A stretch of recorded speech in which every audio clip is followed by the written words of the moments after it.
Let's take a quick look at the Seiko snd253 P1. So I ordered this from Amazon. I believe it was like $135. And I just wanted to give it a quick look. I've always liked the look of them when I was checking them out on pictures on the internet. And they make like a bluish purplish one. I think that was the one I was always drawn to, but I ordered the black one thinking that it would be more versatile. And I do like the looks of it. The bracelet is very rattly, and it's like fold over links with push pins. Simple Seiko clasp, fold over, stamped. So nothing spectacular there, but the overall looks of it and everything is really cool, I still think. The movement on the bezel is super smooth, so that's really easy to use. The chronograph function on it, it has that 1/20th scale up top there.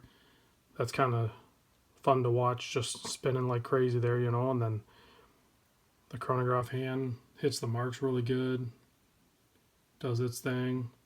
Then you got the actual time seconds hand over there in the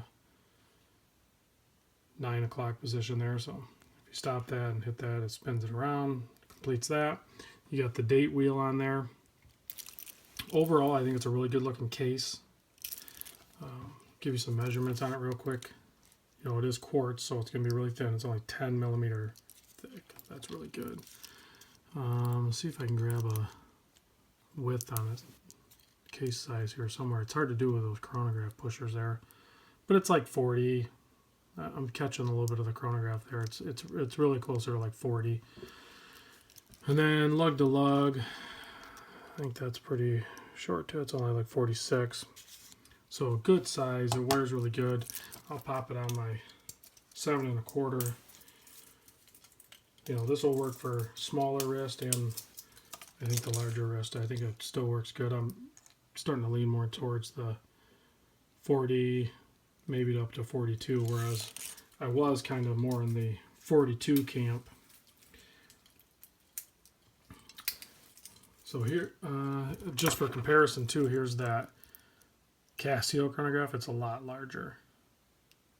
So the Seiko I think would be easier to wear every day. It's got the pretty standard Seiko loom. You can see where it has the indices there, and they even went as far as to put those two little dots at like the what is that, the 5 and the 7 there. So those actually glow a little bit, and then the other ones, and then the hands. So there's one major issue that's basically a deal breaker. I mean, there's the little issues, you know, with the bracelet and everything. I think I could move past that.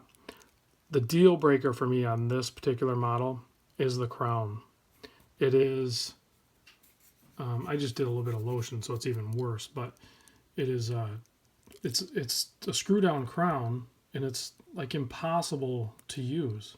So it's a couple turns and it popped out, and then so you get it to the so it's just, and I have fingernails, so there's the date, okay, and then to get it to pop out to the time adjust it's not easy, and then screwing it in is even worse, like getting it started.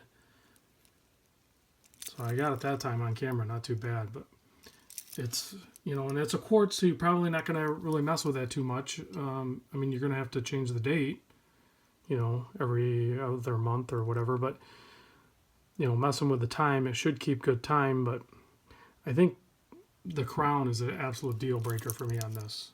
I don't think it's not worth keeping it, so I'm going to see if I can return this back to Amazon and just wipe it down. I didn't take any of the tags off or anything. And it came in like a generic box, and I don't know much about these movements, the quartz movements. I didn't put my close-up lens on there, but it's, I don't know if I can even read it. I don't know if this will focus good enough on it or not. What is it, 7T92 or something like that? I can't, it's hard for me to read it.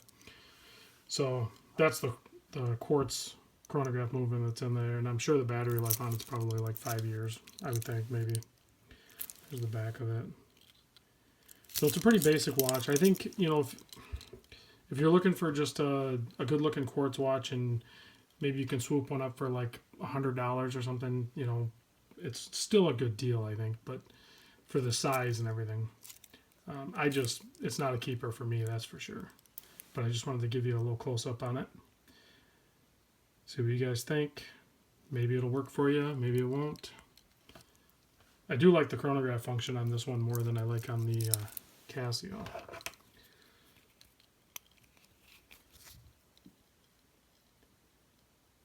I think that fast-moving hand up top is just visually pleasing to the eye, you know. So anyway, let me know what you guys think in the comments. I'll see you in the next vid.